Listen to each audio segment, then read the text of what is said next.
Hello, everybody. That was definitely a very interesting start to 2016. We almost, if we would have closed near the session lows, we would have had our worst start in the stock market in 84 years. That's 1932, the last time it would have been this ugly. But we did get an intraday rally near the session lows.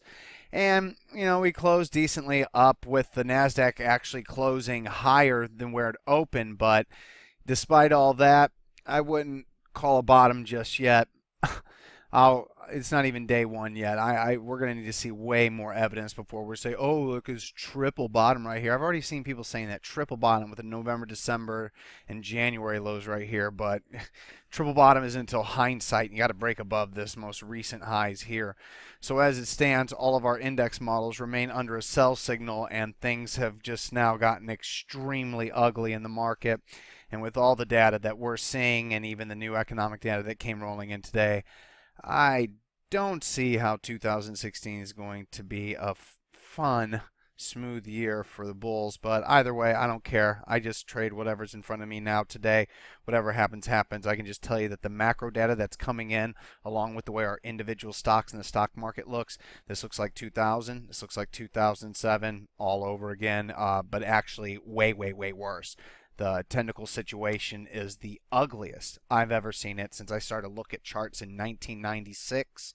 I haven't seen a bunch of, I don't even know what to call it, just a giant big pile of messy, sloppy, volatile, choppy, confused V-shaped looking charts like we have here. I mean, even in the indexes since August, this is absolutely absurd looking at the NASDAQ, even though there was a reversal today, huge down day. It's a technical distribution day across the board. And once again with the NYSE, if you just look at all these V-shaped moves all year long and even all in 2013, and if you look at the distribution that we saw every time on the way up, from 2009 all the way to 2015, there's only one color bar that dominated the above average weekly or monthly volume trend, any of these indexes, and that was red. So, whenever you got this much red, you got no green, it's not a surprise to see what's happening here.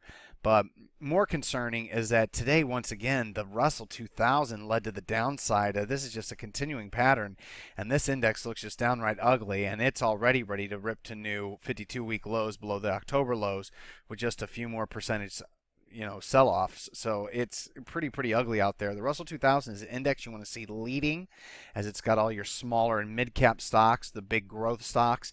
And so whenever it's lagging the way it is, it's just not a good omen for the market on any kind of shorter intermediate term time frame. We can have a couple of huge up days, in the next couple of, weeks, and as long as volume's huge, I'll be more than willing to change my mind. But with this current setup, this is not good. This is not healthy. This is going to look like this is going to turn into quite an ugly year potentially. Like I said, it's got a 2000, 2007 identical setup about it. So it's kind of hard to ignore that. And then even worse, the Dow Jones Transportation Average, the DJ20, you can see here, it's hitting new lows, 73.52. That took out the 73.64 lows in December, which were already below the August lows. And don't forget, this index switched to a sell signal back in May and has never returned from its sell signal. I can't remember if it was early, mid, or late May. It's on the website, it's on StockTwits, it's on Twitter, whatever. But back here in May, it switched to a sell signal, and it has remained under a sell signal the whole way. Transportation averages lead, the indexes on the way down and lead them on the way up.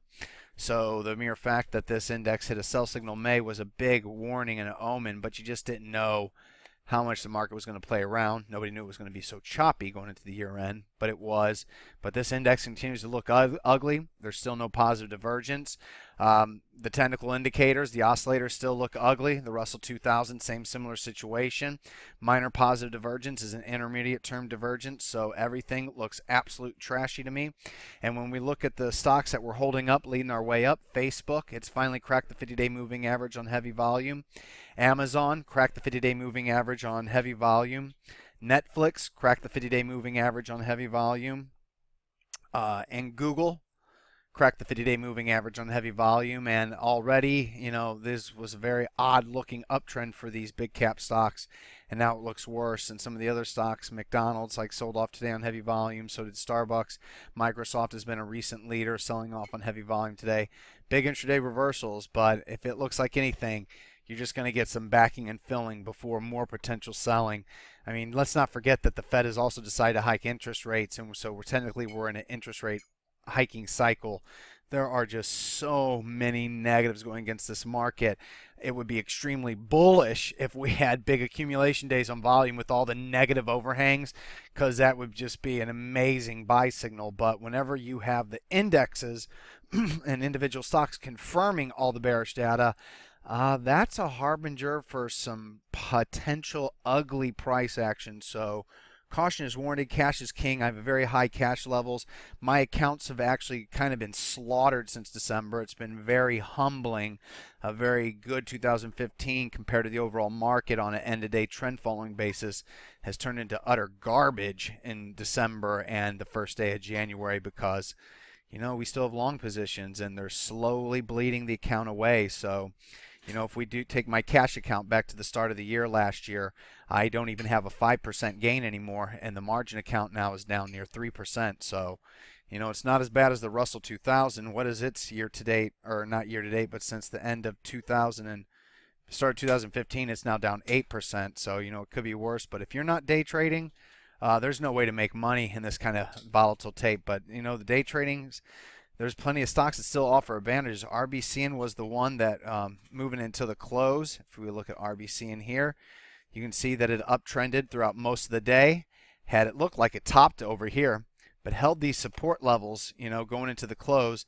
And then right here got some more accumulation. And as it pulled back on low volume, it found support right at the breakout level, right around 338 breakout level. It found support right around 350, and then it started to move higher. That's your buy signal into the close.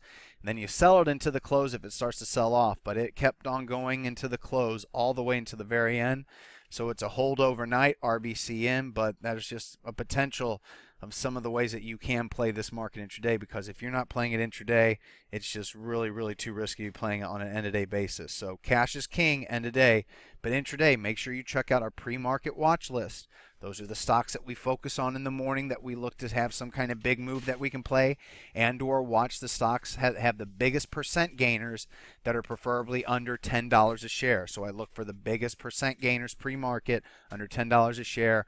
Then we look to see what kind of volume they have in the early going. If it starts to pull back and then starts to rally, buy stops are set with a breakout to new high.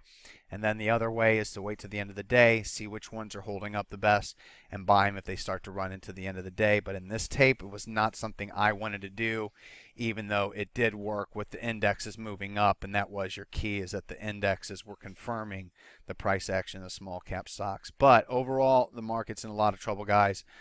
Cash is king. Be very careful out there.